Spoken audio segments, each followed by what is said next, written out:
अस्सलाम वालेकुम क्लास। आज का जो हमारा टॉपिक है वह है के मैप सिंप्लीफिकेशन। आज के लेक्चर में हम छोटी छोटी एग्जांपल डिस्कस करेंगे जिससे आपको एक के मैप को सॉल्व करना आएगा। तो सबसे पहले मैंने एक 3 वेरिएबल्स का के मैप यहाँ पे ड्रॉ किया हुआ है और उसमें कम्बिनेशन है 1 1 सिंगल कम्बिनेशन। तो यहाँ पे हम जैसे अकॉर्डिंग टू रूल एक कम्बिनेशन या एक ग्रुप 2 बना लेते हैं। ठीक है, अब इसकी वैल्यू हमने लिखनी है सिंप्लीफाइड फॉर्म में कि सिंप्लीफाइड फॉर्म में इसकी वैल्यू क्या होगी। तो उसके लिए क्या रूल होगा, तो इसमें हम देखते हैं कि हमने कैसे इसका एक्सप्रेशन लिखना है। तो सबसे पहले हम देखेंगे कि ये जो ग्रुप आ रहा है कौन से 2 सेल्स में आ रहा है। तो एक सेल इसमें यूज़ हो रहा है 0 1 और एक सेल यूज़ हो रहा है 1 1। ये तो थे वर्टिकली, और हॉरिजेंटली कौन सा सेल यूज़ हो रहा है, सी का, वो है 0। ओके, वर्टिकली हमारे पास 0 1 और 1 1 आ रहा है और हॉरिजेंटली हमारे पास 0 आ रहा है। तो सबसे पहले हम इन दोनों का पैटर्न देखते हैं। इन पैटर्न क्या है, पैटर्न ये कि ये 0 1 में चेंज हो रहा है और 1 है सेम रह रहा है। तो जो 1 वाला है उसको तो हम रख लेंगे, लेकिन जो पैटर्न चेंज हो रहा होता है लाइक 0 से 1 हुआ उसको हम लोग इग्नोर कर देते हैं। लाइक अब हमारे पास 0 से 1 जा रहा है उसको हम लोग इग्नोर कर देंगे, उस वैल्यू को कंसिडर नहीं करेंगे। अब 1 वाला सेम है तो इसका मतलब है 1 में क्या है, बी, सेकंड बी है हमारे पास, तो हम क्या करेंगे इसमें बी वैल्यू रख लेंगे। और जब यहाँ पे जाते हैं तो हमारे पास कोई स्टेट चेंज नहीं हो रही तो 0 ही आ रहा है। तो इसका जो एक्सप्रेशन बनेगा वो क्या बनेगा, ऊपर वाले से हमारे पास वर्टिकली बी आया और हॉरिजेंटली कुछ भी चेंज नहीं हो रहा तो हमारे पास 0 है। अब 0 की जगह हम लोग क्या कर देंगे, सी बार अप्लाई कर देंगे। तो ये एक्सप्रेशन था इस कम्बिनेशन का। अगर मैं एक और यहाँ पे वैल्यू ड्रॉ करता हूँ 1 एंड 1, तो इसका हम एक कम्बिनेशन बनाते हैं। जब इसका कम्बिनेशन बनाएंगे तो उसकी वैल्यू कैसे चेंज हम लोग लिखेंगे। अब अगेन हॉरिजेंटली तो हमारे पास एक ये आ रहा है और एक ये आ रहा है। अब C की वैल्यू क्या हो रही है, चेंज हो रही है 0 1, तो हम इसको कंसिडर नहीं करेंगे। और यहाँ पे देखें 1 0 थ्रू आउट सेम रहा दोनों कॉलम में, तो हम लोग क्या करेंगे, हमारे पास क्योंकि ये 1 है यहाँ पे A लिख देंगे और ये 0 है तो हम B नॉट लिख देंगे। तो इस एक्सप्रेशन की हमारे पास वैल्यू, इस ग्रुप की हमारे पास वैल्यू क्या बनेगी, A B बार। अब नेक्स्ट हम लोग जो सेकंड एग्जांपल डिस्कस करते हैं वो है 4 वेरिएबल की, जिसमें आपके पास A B C और D गिवन है। तो 4 वेरिएबल का सबसे पहले हम लोगों ने के मैप ड्रॉ कर लिया और एक छोटा सा मैंने कम्बिनेशन यहाँ पे लिखा है। तो क्या करेंगे, हम लोग इसको ग्रुप कर लेंगे। ठीक है, उसके बाद इसके वर्टिकल सेल्स देखेंगे और हॉरिजेंटल सेल्स देखेंगे। तो वर्टिकल सेल्स हमारे पास अगेन 0 1 में चेंज हो रहा है, इसको तो कंसिडर नहीं करेंगे, जो सेम रहेगा वो हम लोग कंसिडर करेंगे। सेम क्या रहा है, B, और 1 वैल्यू है तो B एज इट इज़ आ जाएगा। और लेफ़्ट साइड पे हमारे पास हॉरिजेंटली क्या है, 0 और 1। अब 0 अगेन C बार है और 1 हमारे पास D है, तो ये चेंज नहीं हो रहा। तो हमारे पास जो फाइनल कम्बिनेशन इसका बनेगा वो क्या बनेगा, B C बार और D, ये हमारे पास कम्बिनेशन आ जाएगा। नेक्स्ट हम डिस्कस करते हैं, अगर हमारे पास कम्बिनेशन है यहाँ पे 1 1, तो अगेन ये तो हमारे पास वर्टिकली तो सेम है, ये तो एज इट इज़ आ जाएगा। अब ओरिजेंटली हमारे पास क्या हो रहा है यहाँ पे देखते हैं। तो ये वाला तो चेंज हो रहा है, इसको तो हम कंसिडर नहीं करेंगे। 1 1 सेम रहेगा तो इसका मतलब है क्या आ जाएगा, D। तो यहाँ पे अगर हम लिखते हैं A और B बार और यहाँ पे है D, तो इसका एक्सप्रेशन क्या बनेगा, A B बार और D, ये हमारे पास इसका एक्सप्रेशन बन जाएगा। थर्ड जो हमारे पास एग्जांपल है उसमें हम डिस्कस करते हैं कि ग्रुप 4 कैसे बनता है, ग्रुप 4 में क्या एक्सप्रेशन होगा। तो हम लोग क्या बना देंगे, यहाँ पे एक ग्रुप 4 बना देंगे। 4 1 है हमारे पास तो हमने ग्रुप 4 का कम्बिनेशन बना दिया।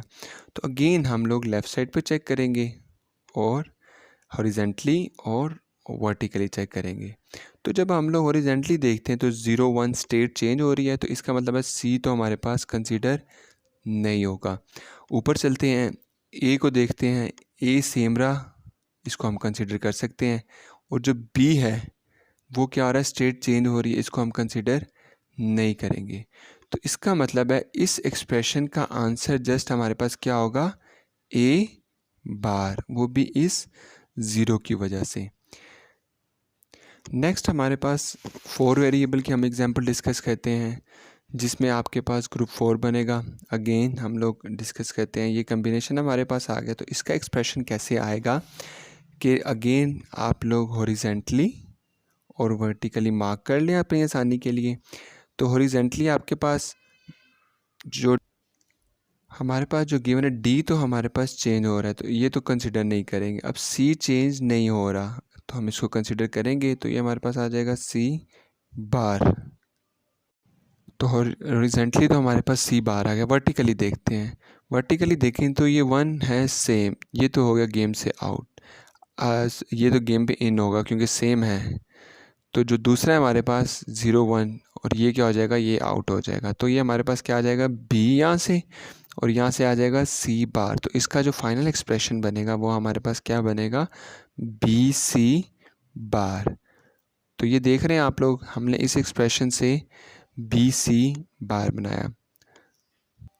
अब हम एक एग्जांपल डिस्कस करते हैं जिसमें हमारे पास दो combination at a time given हो। अगर हम कंसिडर कर लेते हैं, एक हमारे पास ये वाला है और एक हमारे पास ये वाला है, तो इसका एक्सप्रेशन हम लोग कैसे लिखेंगे। तो सबसे पहले उसी तरह ही हमारे पास क्या आ जाएगा, फर्स्ट वाले अगर हम लोग ग्रुप को चेक करते हैं तो हम वर्टिकली और हॉरिजेंटली देखते हैं। तो हॉरिजेंटली तो ये चेंज हो रहा है, तो ये इसकी गेम तो सी की आउट हो जाएगी। तो यहाँ पे हम देखते हैं वर्टिकली, तो हमारे पास बी वाला चेंज हो रहा है, ये भी आउट हो गया, और ए वाला हमारे पास सेम है। तो क्या हमारे पास इसका एक्सप्रेशन क्या आ जाएगा, ए बार। फिर सेकंड वाले का हम एक्सप्रेशन लिखते हैं। सेकंड वाले एक्सप्रेशन में देखें, ये तो सारे ही चेंज हो रहे हैं। वर्टिकली अगर हम देखते हैं तो ये सारे आपस में क्या हो रहे हैं, चेंज हो रहे हैं। तो ये तो कोई भी इसमें नहीं आएगा क्योंकि दूसरे एक दूसरे से चेंज हो रहे हैं। और हॉरिजेंटली अगर हम लोग देखते हैं तो हमारे पास 1 है, और 1 की वैल्यू हमारे पास क्या है, सी।